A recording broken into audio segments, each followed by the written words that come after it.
आपके लिए आज जो है क्लास 10th का जो मैं आपको पढ़ा रहा था पोषण चैप्टर, जो पहला चैप्टर है क्लास 10th का, जिसमें हमने आपको बताया था इसके पहले वीडियो में कि वह जैव प्रक्रिया जिसमें जीव ऊर्जादायक और शरीर निर्माता पदार्थ ग्रहण करता है उसको हम पोषण कहते हैं। तो इसमें पोषण के पहले वीडियो में बताया था कि ऊर्जादायक और शरीर निर्माता पदार्थ में कार्बोहाइड्रेट आते हैं, प्रोटीन आते हैं, वसा आते हैं, खनिज लवण आते हैं, जल आता है। तो ये सब चीज़ जो होता है हमारे शरीर के लिए काफ़ी जो होता है वो उपयोगी होता है और इसके बिना जो है हमारा शरीर जो है कार्य नहीं कर सकता। दूसरे वीडियो में हमने आपको बताया था कि पौधा जो होता है जो स्वपोषी होता है अपना भोजन खुद बना लेता है और बाकी जो जीव होते हैं चाहे सूक्ष्म जीवी हो या वो बड़ा जीव हो, बहुकोष्ठीय हो, सबके सब जो होते हैं वो परजीवी होते हैं। तो आज परजीवी में हम चलते हैं सबसे पहले अपने बारे में यानी मनुष्य के बारे में कि मानव जो होता है उस मानव में जो होता है वो पोषण कैसे होता है। तो आपको पता है कि मानव जो होता है वो बहुत सारा चीज़ खाता है, जैसे कि हमने पहले वीडियो में आपको बताया था कि कार्बोहाइड्रेट रोटी या अनाज के रूप में हम लेते हैं, प्रोटीन के रूप में प्रोटीन लेते हैं, वसा लेते हैं, खनिज लवण लेते हैं, जल लेते हैं। तो ये सब चीज़ों जो होता है हमारे शरीर में पोषण का कार्य करता है, हमारे शरीर में ऊर्जा देता है, हमारे शरीर के टूटे फूटे अंगों का मरम्मत करता है, मांसों का निर्माण करता है, मांसपेशियों का निर्माण करता है। तो कैसे करता है? जैसे आप ले लीजिए कि चावल है, अब चावल जो खाते हो तो वो चावल शरीर में जाने के बाद वो उसका क्या होता है, इन सब चीज़ों के बारे में हमको जो है वो जानना पड़ेगा कि पोषण में आखिर होता क्या है। तो ऊर्जादायक और शरीर में निर्माता पदार्थ तो आप लेते हैं, लेकिन उसका होता क्या है वो आप जान लीजिए। तो जब शरीर में कोई भी खाद्य पदार्थ शरीर के अंदर जाता है तो जाने के बाद वो जो खाद्य पदार्थ होता है बड़े बड़े अणु होते हैं अर्थात टुकड़े होते हैं। जो हमारी कोशिका जो होती है बहुत ही छोटी होती है, वहां तक वो नहीं जा सकती है, तो उसको सरल अणुओं में विभाजित किया जाता है, उसको तोड़ा जाता है, इतना सूक्ष्म अणु में उसको तोड़ा जाता है कि वह कोशिका तक जो है वो पहुंच जाए। तो हमारे शरीर में भोजन के पोषण जो है इसमें पाचन के लिए जो होता है एक सिस्टम होता है, अंग होता है या अंगों का समूह होता है जिसे हम कहते हैं आहार नाल इसको हम बोलते हैं। इसको अगर आपसे कोई पूछता है कि आहार नाल किसको कहते हैं तो जीव में पाचन के लिए अंग या अंगों का समूह होता है जिसे हम आहार नाल के नाम से जानते हैं। तो आहार नाल जो होता है, पाचन जो होता है उसमें मुख्य रूप से 7 अंग भाग लेते हैं, 7 अंग जो हमारे शरीर में भोजन का पाचन कराने का कार्य करता है। पहला तो आपको आता है मुंह होता है। जब आप भोजन करते हैं तो नाक के द्वारा तो नहीं ना कर लेते हैं, मुंह के द्वारा करते हैं। तो ये पहला हमारा होता है कि मुंह पाचन में भाग लेता है। आप रोटी खाते हैं उसको काटने चबाने फाड़ने का कार्य तो मुंह में ही होता है। दूसरा हमारा होता है ग्रसनी, जो कि मुंह आप देख रहे हैं, उसके बाद यहाँ आपका ग्रसनी है, ये ग्रसनी है। तीसरा है आपका ग्रास नली। चौथे नंबर पर आपका आता है अमाशय। ग्रास नली के बाद आपका आ जाता है अमाशय में भोजन आता है।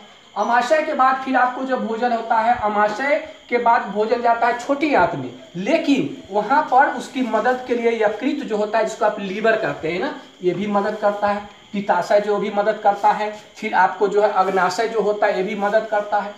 और भोजन लास्ट में जाता है छोटी आंत में, जहां पर भोजन का पूर्ण रूप से जो है पाचन होता है। तो हम ये कह सकते हैं कि भोजन के पाचन में 7 अंग मुख्य रूप से भाग लेते हैं। मुंह है, उसके बाद ग्रास नली है, ग्रसनी है, ग्रास नली है, ग्रास नली के बाद अमाशय है, अमाशय के बाद यकृत यानी लीवर है, लीवर के बाद आपका अग्नाशय है, अग्नाशय के बाद लास्ट जो होता है छोटी आंत, जहां जाकर के भोजन जो है पूर्णतः पच जाता है। तो जीवों में भोजन हम कैसे ग्रहण करते हैं हमने आपको बताया कि मृतजीवी, परजीवी और प्राणिजम पोषण होता है। तो इसमें हम देखते हैं कि जीव बड़े भी होते हैं और जीव जो होते हैं वो छोटे भी जीव होते हैं। तो छोटे जीव जो सिर्फ एक ही कोशिका के बने होते हैं उसमें भोजन कैसे ग्रहण करेगा? उसके पास तो ना हाथ है ना पैर है, कुछ तो है नहीं उसके पास, तो भोजन कैसे ग्रहण करेगा? इसमें हम एक उदाहरण लेते हैं अमीबा का, लेते हैं एक कोशिकीय जीव में अमीबा। जैसे आप देखिए कि अमीबा जो होता है उसके शरीर का कोई आकार ही नहीं होता है। ये भी अमीबा हो गया। अगर इसको आप ऐसे करके ऐसे बना दे रहे हैं तो ये भी अमीबा हो गया, यानी इसके शरीर का कोई आकार जो है वो नहीं होता है। तो अमीबा भोजन कैसे ग्रहण करेगा? तो देखिए, अमीबा को जब भोजन ग्रहण करना होता है, अर्थात कोई जीव या कोई खाद्य पदार्थ उसके नजदीक आता है, तो अमीबा जो होता है अपने शरीर के आकार में परिवर्तन कर लेता है और एक उत्पाद बनाता है। जैसे आप देखिए कि ये है आपका अमीबा है, ये भी अमीबा ही है आपका। अब इसके नजदीक कोई भोजन आ रहा है तो ये क्या करेगा? इसमें आने का इंतजार करेगा, और जब इसमें भोजन आ जाएगा तो फिर ऊपर के भाग को ये क्या करेगा? बंद कर लेगा। तो अमीबा जो है भोजन ग्रहण करता है किस चीज के द्वारा? उत्पाद के द्वारा। याद रखिएगा ये पॉइंट्स आपको, चूंकि ऑब्जेक्टिव्स बहुत आते हैं। अमीबा भोजन ग्रहण करता है उत्पाद के द्वारा। अब जब भोजन का इसका भोजन यहाँ पर आएगा तो यहाँ से कहाँ जाएगा? इसमें जो होता है अमीबा जो होता है उसमें एक रसधानी होती है, फूड वैक्यूल्स होता है, जिसमें वह जाता है और यहीं पर उसका पाचन जो है वो हो जाता है। और पाचन के फलस्वरूप जो अपशिष्ट पदार्थ बनते हैं वो पूरे जो कोशिका द्रव होता है उसमें फैल जाता है। ये कोशिका द्रव में जैसे इस समय फैल गया, और फैलने के बाद निष्कासन के लिए इसमें कोई अंग नहीं होता है। इसके शरीर के किसी छिद्र के द्वारा वो अपशिष्ट पदार्थ जो नहीं अनपचा पदार्थ होता है, हानिकारक पदार्थ जो होता है, वह किसी छिद्र के द्वारा जो है बाहर निकल जाता है। इसके अलावा आप दूसरे जीव में आप देखिए कि पैरामीशियम होता है। तो पैरामीशियम जो होता है, तो ये अमीबा के शरीर का कोई आकार नहीं होता और ये उत्पाद के द्वारा भोजन ग्रहण करता है और राजधानी में पचाता है, और जो अपशिष्ट बच जाते हैं वो शरीर के किसी छिद्र के द्वारा वो बाहर कर देता है। एक जीव आप देखते हैं पैरामीशियम का, आप लोगों ने नाम सुना होगा। ये पैरामीशियम इस तरह की का जो है, इसमें जो है ये बाल के तरह रचना होता है, बाल की तरह रचना होता है। तो इसमें क्या होता है कि इसमें भोजन ग्रहण करने के लिए एक अंग होता है जिसको हम कोशिका मुख कहते हैं या हाइपोस्टोम, यानी पैरामीशियम, नोट करेंगे, पैरामीशियम हाइपोस्टोम या कोशिका मुख के द्वारा भोजन ग्रहण करता है। ये दोनों जो जीव होते हैं, ये अमीबा और पैरामीशियम, ये दोनों जीव जो होते हैं हम लोग की तरह ठोस पदार्थ ग्रहण करते हैं, इसलिए इसको हम प्राणिसंभोजी के श्रेणी में जो है वो रखते हैं। यानी पैरामीशियम और अमीबा प्राणिसंभोजी है जो कि ठोस है, एक कोशिकीय जीव बहुत ही सूक्ष्म है लेकिन ठोस भोजन ग्रहण करता है, इसलिए ये प्राणिसंभोजी के श्रेणी में जो है वो आता है। अब जो बड़े जंतु होते हैं, या मनुष्य को लीजिए या बड़े जंतु हाथी है, घोड़ा है या गाय बैल, इन सब को लीजिए, तो इन सब में जो ये आहार नाल जो होता है, यानी कि पाचन तंत्र का पूरा जो अंग होता है, वो आहार नाल लगभग 8 से लेकर के और 10 मीटर तक जो है ये लंबा होता है। 8 से 10 मीटर। आप ये कह सकते हैं कि आहार नाल कहाँ से शुरू हो रहा है? मुंह से शुरू हो रहा है, और मुंह से शुरू होने के बाद जो है ये पूरा छोटी आंत तक जो है ये जाता है। उसके बाद जो है ये इसका उत्सर्जन होता है, यानी उत्सर्जन शरीर से बाहर का निष्कासन जो है वो यहाँ जो है मल द्वार के द्वारा जो है होता है। तो मुंह से लेकर के और पाचन की क्रिया जो पूरा होती है उसका निष्कासन होता है, वहां तक की लंबाई अगर देखा जाए तो ये 8 से लेकर के 10 मीटर तक जो होता है वो लंबा होता है। ये आहार नाल मनुष्य में होता है या बड़े जीव में होता है। तो आहार नाल का पहला जो भाग होता है, 1 नंबर में आप देखें कि हमारा जो होता है वो मुंह होता है। हम मुंह के द्वारा ही भोजन करते हैं, या कोई भी जीव होता है जो बड़े जीव हैं तो मुंह के द्वारा ही भोजन करेंगे, नाक और कान के द्वारा तो भोजन करेंगे नहीं। तो हमको सबसे पहले जानना चाहिए कि मुंह का क्या कार्य है ना। तो ये मुंह जो होता है, इस मुंह में दांत भी तो होंगे, आपको दांत होंगे। दांत के अलावे आपको इसमें जो होता है वो जीभ भी होता है, जीभ भी होता है, और जीभ के अलावे इसमें लार ग्रंथियां भी होती है। लार ग्रंथियां, 3 चीजें मुंह में पाई जाती है, दांत, जीभ और लार ग्रंथि, 3 चीजें हैं। अब ये दांत क्या है और दांत का क्या कार्य है, इसको जाने। दांत जो होता है वो 4 प्रकार के, हमारा जो है मानव मनुष्य की अगर बात करें हम, तो ये 4 प्रकार के दांत जो है वो मनुष्य में होते हैं। कौन कौन होते हैं? एक होता है कर्तनक, ये दांत होता है, कर्तनक दांत जो है वो आपको होता है। दांत जो होता है, 4 किस्म के आपके मुंह में जो दांत होंगे, एक अगर वयस्क व्यक्ति रहता है तो मनुष्य के मुंह में 22 दांत होते हैं, सॉरी 32 दांत होते हैं। 32 दांत में कतरनक जो होता है ये होता है। दूसरा दांत जो होता है वो होता है आपका भेदक, भेदक होता है। तीसरा जो होता है वो अग्रचवर्णक, अग्रचवर्णक, ये तीसरा होता है। और चौथा दांत जो होता है वो चौवर्णक होता है। यानी मानव के, मनुष्य के मुंह में 4 किस्म का दांत होता है, कतरनक, भेदक, अग्रचवर्णक और चौवर्णक। ये इन चारों दांत का क्या कार्य होता है ना कि ये जो है, कोई जो है भोजन को चीरता है, कोई उसको फाड़ता है, कोई उसको पीसने का काम करता है। तो ये भोजन जो हम बड़े बड़े अणु के रूप में ग्रहण करते हैं, इसको ये छोटे टुकड़े के रूप में बांटने का कार्य या तोड़ने का कार्य जो है वो करता है। इसका मुख्य कार्य यही होता है। इसके अलावा ये दांत जो होता है ना, उसका ऊपरी परत जो होता है वो इनामेल की बनी होती है, और जिसके वजह से दांत की जो हड्डी होती है पूरे मानव शरीर में सबसे कठोर हड्डी होती है।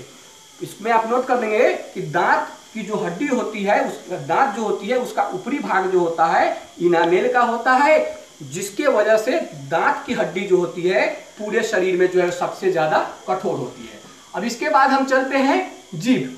हमारा जीभ जो होता है, उस जीभ का हमारा क्या कार्य है, जरा इसके बारे में भी हम लोग देख लें। तो आइए हम लोग जीभ के बारे में देखते हैं कि इसका क्या कार्य होगा। दांत आपने पढ़ लिया। अब ये आप देखें कि ये है आपका एक जीभ है, मान लीजिए कि आपके मुंह से निकला हुआ। ये जीभ जो होता है इसके भी बहुत सारे महत्वपूर्ण कार्य होते हैं। पहला कार्य तो जीभ का होता है कि जो हम भोजन करते हैं, यहां देखिए मुंह में आपने भोजन किया, दांत उसको चबाने का कार्य करके उसको छोटे छोटे टुकड़ों में विभाजित कर दिया। उसके बाद ये जीभ क्या करेगा कि जीभ जो होगा उस भोजन को मुंह से लेकर के और ग्रसनी में ठेलने का यानी भेजने का काम करेगा। यानी एक काम तो इसका हो गया भोजन को ग्रसनी में भेजना, पहला काम हो गया। दूसरा काम इसका आप ये देख लीजिए कि दांत जो होता है ना उस पर छोटे छोटे दाने की तरह रचना होती है, जिसको हम बोलते हैं, ये देख लीजिए इस पर, इसको हम बोलते हैं रसांकुर बोलते हैं इसको। ये रसांकुर क्या होता है ना कि भोजन की पहचान भी करता है और स्वाद लेने का भी कार्य करता है। अगर आपके मुंह में बालू चला जाता है तो आप क्या करते हो, फूक फूक आप कर देते हो। क्यों?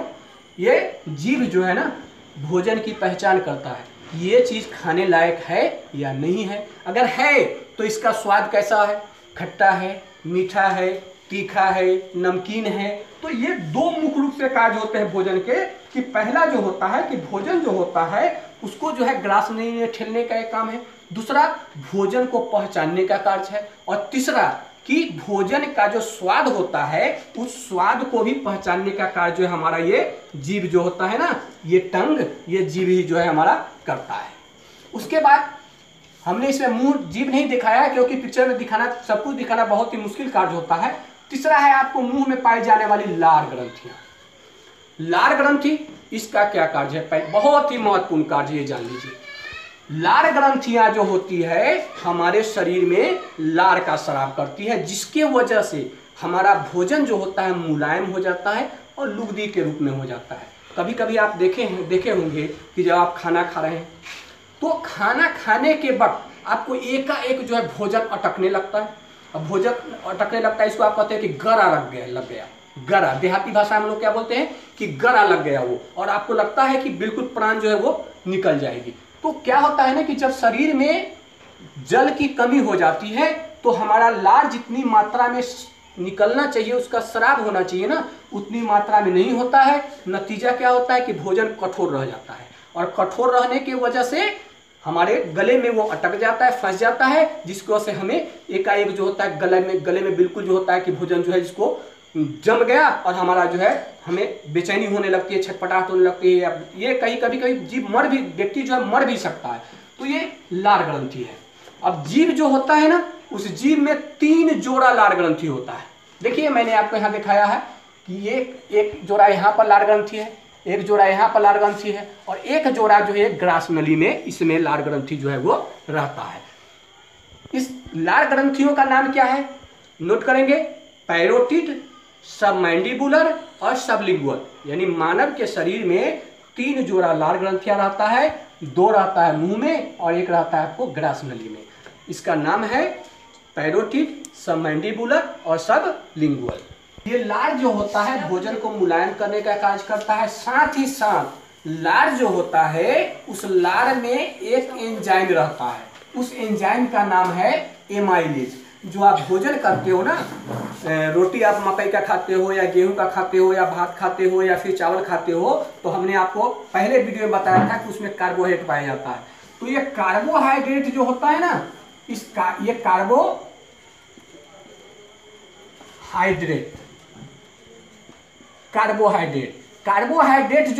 कार्बोहाइड्रेट जब मुंह में जाता है और दांत उसको तोड़ता है, तोड़ने के बाद लार जो होता है, इस लार से एक एंजाइम निकलता है जिसका नाम है एमाइलेज।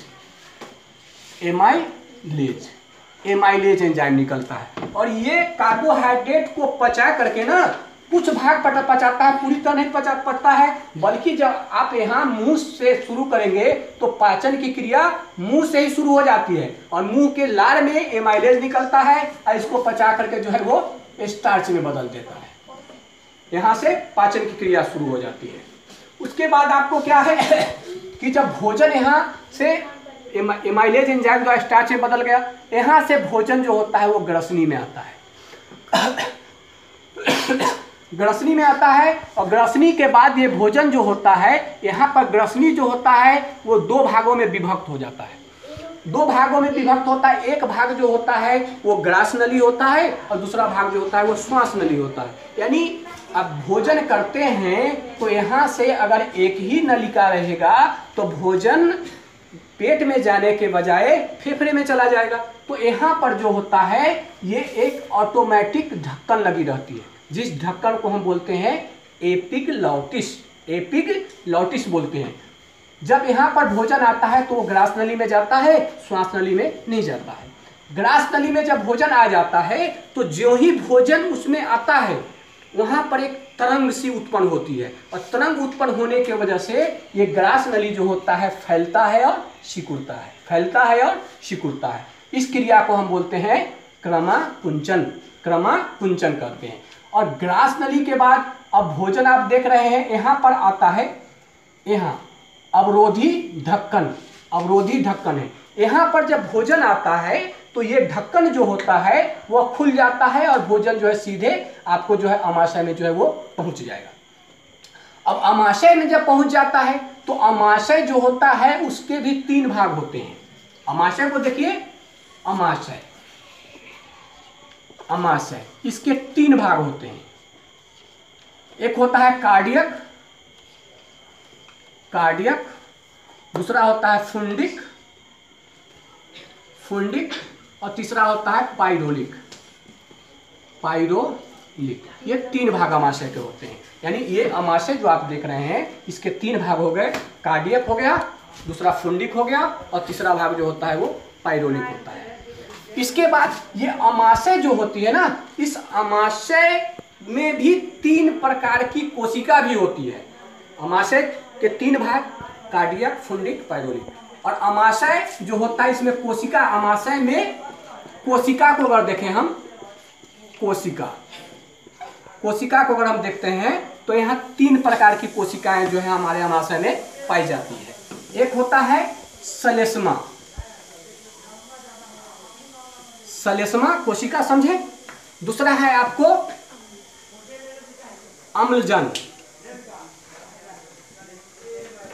अम्लजन, और तीसरा जो होता है आपको जाइमोजिन। यानी 3 प्रकार की जो है अमाशय जो होता है, उस अमाशय में 3 प्रकार की कोशिकाएं जो है वो पाई जाती है। सलेस्मा कोशिका, अम्लजन कोशिका और जाइमोजिन कोशिका। ये प्रत्येक जो कोशिका है इसका कार्य भी अलग अलग प्रकार के होता है और मिलकर के भी कार्य करते हैं। ये सलेस्मा कोशिका आप यहाँ मान ले कि सलेस्मा कोशिका है। सलेस्मा कोशिका क्या करता है कि तेल के तरह का पदार्थ जो है वो छोड़ता है। जिसके वजह से अमाशय की जो दीवार होती है इस सब पर जो होता है वो सलेस्मा लगा रहता है, और इससे क्या होती है कि अमाशय की दीवार जो होती है उसकी रक्षा होती है। सलेस्मा कोशिका का कार्य है सलेस्मा यानी तेल के तरह का पदार्थ छोड़ना, जिससे कि अमाशय की दीवार पर वो दीवार पर को आच्छादित करके रखे और ये जो है इसका रक्षा हो जाए। अम्लजन कोशिका को देखिए, अम्लजन कोशिका जो होता है ये हाइड्रोक्लोरिक अम्ल HCl यानी हाइड्रोक्लोरिक अम्ल का स्राव करती है। और आप जानते हैं कि अम्ल एसिड, कोई भी अम्ल जो होता है वो तेजाब होता है, जलाने का कार्य करता है। तो इसका क्या कार्य होता है, अम्लजन कोशिका स्राव करती है हाइड्रोक्लोरिक अम्ल का। इसका क्या कार्य होगा कि आप भोजन करते हैं तो कभी आप बासी भोजन कर लिए या दूषित भोजन आप कर लेते हैं, तो हमारे भोजन के साथ जो बैक्टीरिया या कोई सूक्ष्मजीवी हमारे शरीर में पहुंच जाता है तो उसको ये हाइड्रोक्लोरिक अम्ल जो होता है वहां पर मार देता है, नष्ट कर देता है, जिससे हमको बहुत सारे जीवों से सुरक्षा प्राप्त होती है। फिर आप कहेंगे सर जब हाइड्रोक्लोरिक अम्ल स्राव होता है तो हमारे शरीर में बीमारी कैसे होती है? देखिए इसकी मात्रा सीमित है, अगर ज्यादा मात्राएं पहुंच जाएगा कोई भी बैक्टीरिया तो वहां पर आपको बीमारी जो है वो हो जाएगा। अब कौन सी बीमारी होगी ये मैं आपको जो है अब बताने जा रहा हूं। मान लीजिए बहुत सारे व्यक्ति होते हैं जिनको खाने के समय का कोई भी ध्यान नहीं रहता है, कभी 12 बजे खाएंगे, कभी 4 बजे खाएंगे, कभी 2 बजे खाएंगे। तो अक्सर होता क्या है कि ये हाइड्रोक्लोरिक अम्ल जो यहाँ से स्राव होता है, और जब यहाँ भोजन, मान लीजिए कि यहाँ पर भोजन है तो ये हाइड्रोक्लोरिक अम्ल भोजन पर गिरेगा और भोजन को जला करके उसको जो है वो छोटे अणु में बदलेगा। लेकिन जो आदमी बहुत लंबे समय तक खाली पेट रहते हैं, तो खाली पेट रहते हैं तो ये हाइड्रोक्लोरिक अम्ल जब इस पर गिरेगा तो ये पहले तो सलेस्मा पर गिरेगा, और सलेस्मा पर गिरने के बावजूद भी वह व्यक्ति खाना नहीं खा रहा है तो वहां पर क्या होगा, ये सलेस्मा को जला देगा। और सलेस्मा जब यहाँ पर जल जाएगा तो बच क्या जाता है, अमाशय की दीवार, और उस अमाशय की दीवार को भी जला देगा, जिससे उसके अमाशय में घाव हो जाएगा। इसको आप कहते हैं पेप्टिक अल्सर। अल्सर का मतलब होता है सरल, यानी घाव उत्पन्न हो जाता है, और लंबे समय तक व्यक्ति फिर भी अपनी आदत को नहीं छोड़ता है तो यह पेप्टिक अल्सर जो होता है आगे चल करके गैस्ट्रिक अल्सर में बदल जाता है। और जब समझ लीजिए कि एक बार व्यक्ति को गैस्ट्रिक अल्सर हो गया तो फिर जीवन भर उसको लगा रहेगा, जब तक वो मरेगा नहीं तब तक जो है वो गैस्ट्रिक अल्सर उसका साथ छोड़ने वाला नहीं है।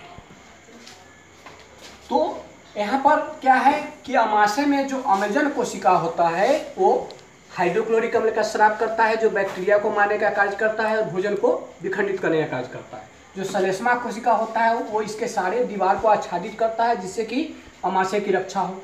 अब इसमें तीसरी कोशिका होती है जाइमोजिन कोशिका।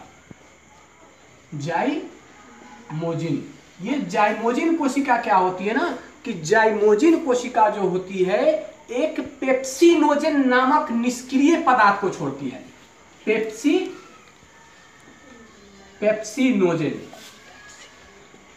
पेप्सिनोजेन नामक निष्क्रिय पदार्थ को छोड़ती है। अब ये पेप्सिनोजेन का क्या कार्य होगा, ये पेप्सिनोजेन जो है वो हाइड्रोक्लोरिक अम्ल इसके साथ अभिक्रिया कर लेगा और एक एंजाइम बनाएगा जिसका नाम है पेप्सिन। पेप्सिन एंजाइम का निर्माण करता है कौन कौन, पेप्सिनोजेन जो जाइमोजिन कोशिका से स्राव हुआ था और ये हाइड्रोक्लोरिक अम्ल, दोनों मिलकर के एक एंजाइम बना लिया भोजन को पचाने के लिए जिसका नाम है पेप्सिन। अब ये पेप्सिन एंजाइम जो होगा, जो हम भोजन करते हैं प्रोटीन जिससे हमारा मांस बनता है, इसमें ये पेप्सिन जो होगा ना, पेप्सिन इसको पचाएगा और पचा करके इसको बदल देता है पेप्टोन में। यहाँ तक बदल देता है। इसके अलावा ये जो अमाशय होता है, इस अमाशय से वसा का पाचक जो होता है लाइपेज, उसका भी स्राव होता है। तो वसा जो हम खाते हैं तेल वगैरह में वसा खाते हैं ना, उस वसा को थोड़ी सी मात्रा में यहाँ पर लाइपेज, ये लाइपेज एंजाइम जो निकलता है ना, वो ये वसा को हल्की मात्रा में, थोड़ी सी मात्रा में पचा देता है और पचा करके इसको बदलता है किस चीज में, वसा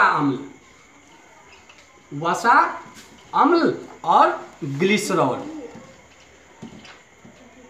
ग्लिसरॉल, इसमें जो है ये पचा करके इसको चेंज हो जाता है। यहीं पर अमाशय का हमारा कार्य जो है वो समाप्त हो जाता है। अब अमाशय के बाद ये भोजन जो है वो थोड़ा सा तरल रूप में जो है वो हो जाता है, जिसको हम कहते हैं काइम, जिसको बोलते हैं हम काइम कहते हैं। यानी अमाशय में पाचन के फलस्वरूप भोजन तरल रूप में हो जाता है, जिसको काइम कहते हैं। अब अमाशय के कार्य समाप्त होने के बाद भोजन जो होता है वो छोटी आंत में आता है, छोटी आंत। अमाशय, तो इस अमाशय में जो सलेस्मा निकलता है, हाइड्रोक्लोरिकम निकलता है, पेप्सिन नोजन निकलता है, तो इसमें जितने भी जो ये रस निकलते हैं, एंजाइम्स निकलते हैं या पाचक पदार्थ निकलते हैं, उसको हम बोलते हैं जठर रस। जठर रस बोलते हैं। अगर आपको ऑप्शन दे दिया जाता है कि जठर रस स्राव होते हैं अमाशय से, अग्नाशय से, यकृत से, या इसमें से कोई नहीं, तो जठर रस कहाँ से स्राव होता है? वो स्राव होता है हमारा ये जो अमाशय होता है ना, इस अमाशय से स्राव होता है। इसके बाद ये भोजन जो होता है वो छोटी आंत पे पहुंचता है। यहाँ से आपका छोटी आंत शुरू होता है और ये सारा जो है आपका ये छोटी आंत है। अब छोटी आंत जो होता है ना, इस छोटी आंत के भी जो होते हैं वो 3 भाग होते हैं। छोटी आंत के कितने भाग होंगे? 3 भाग। कौन कौन होगा वो आप देख लें इसको। पहला भाग जो होता है ग्रहणी होता है, जो कि अमाशय से जुड़ा हुआ होता है। ये आप देखिए, ये ग्रहणी है और ये ग्रहणी कैसा होता है? सी के आकार का होता है। देखने में आप देखिए यहाँ पर आपको सी नजर आता है। ग्रहणी जो होता है सी के आकार का होता है। उसके बाद दूसरा भाग जो इसका होता है वो जेजुनम होता है। ग्रहणी होता है और जेजुनम होता है। तीसरा भाग जो इसका आता है ग्रहणी आता है, उसके बाद जो आता है आपका जेजुनम आता है, और अंतिम भाग जो होता है आपका इलियम आता है। इलियम। तो भोजन का पूर्ण रूप से पाचन का जहां तक सवाल है तो छोटी आंत में ही होता है।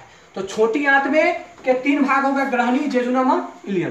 अंतिम पाचन जो होता है, लास्ट पाचन, यानी सब पचने के बाद जो कुछ बच जाता है तो वो पाचन जो होता है वो इलियम में हो जाता है। तो ये आपका रहा ग्रहणी है आपका, और ये देखिए इसके बाद आपका ये इलियम आ जाए। ग्रहणी है, जेजुनम है, और अंतिम भाग जो होता है आपका वो इलियम होता है।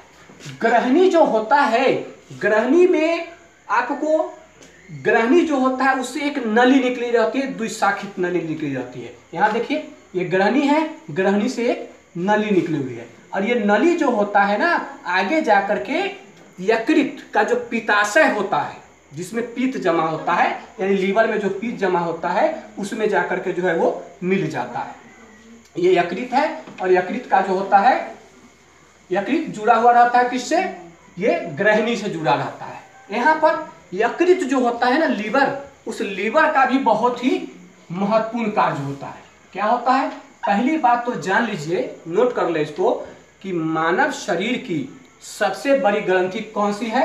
यकृत, यानी कि लीवर मानव शरीर की सबसे बड़ी ग्रंथि है। इसका वजन जो होता है 1.5 kg, यानी लगभग जो है 1.5 kg के बराबर जो है ये होता है।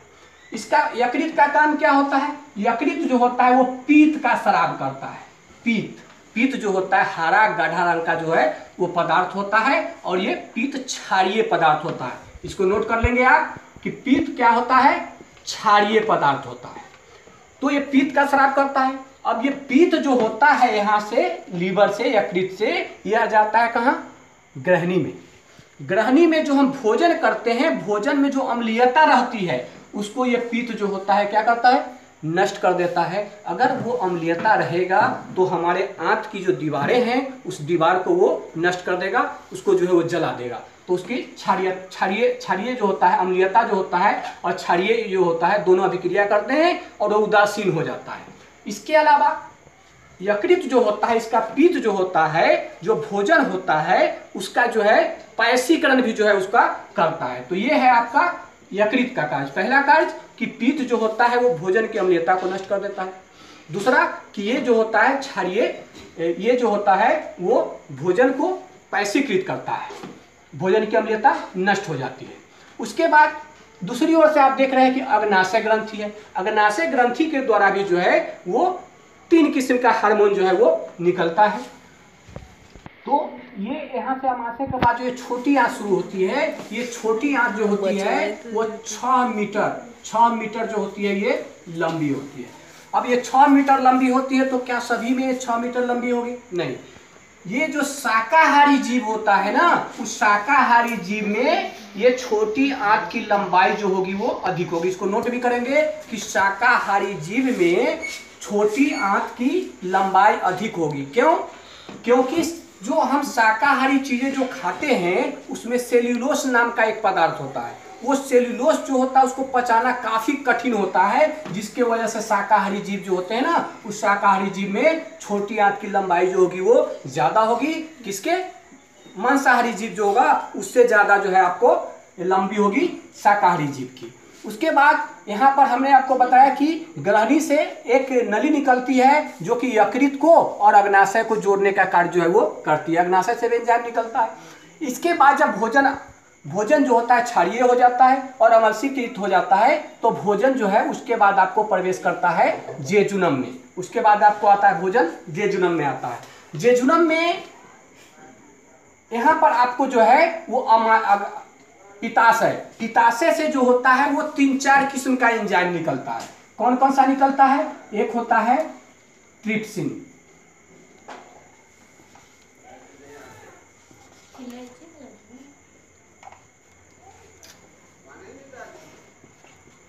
ट्रिप्सिन एंजाइम निकलता है, पित्ताशय से निकलता है।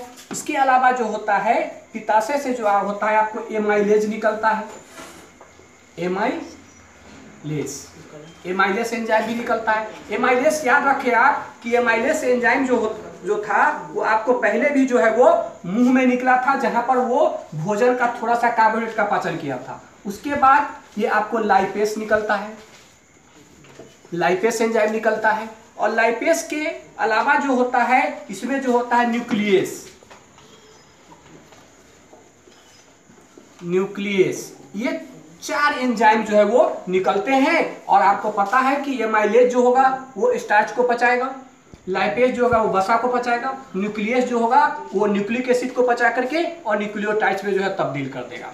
उसके बाद यहाँ पर जब आंत में यहाँ ग्रहणी से भोजन आता है जेजुनम में, तो यहाँ पर मुख्य रूप से 6 एंजाइम निकलते हैं और 6 एंजाइम जो है मिल करके और भोजन का पाचन करते हैं। और जो कुछ बचा हुआ अगर पचा रह जाता है तो अंतिम पाचन जो होता है वो इलियम में होता है।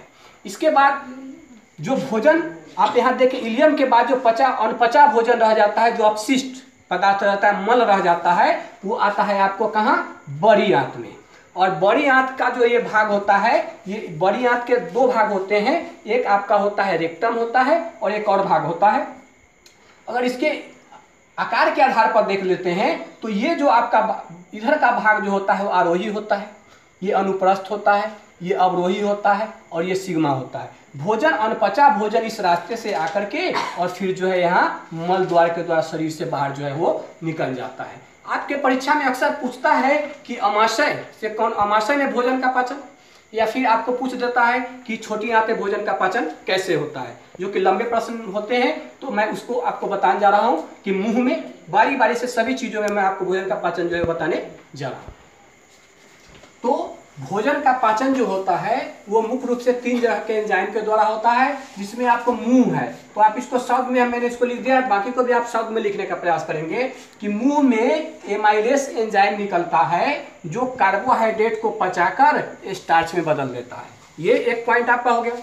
दूसरा है अग्नाशय। अग्नाशय से जो एंजाइम निकलते हैं उसको भी आप शब्दों में नोट कर लेंगे, या ऐसे भी अगर समझ में आपको आती है तो ऐसे भी लिख सकते हैं कि एमाइलेस मुंह में भी निकला था और फिर अग्नाशय के द्वारा भी जो है ये निकल रहा है।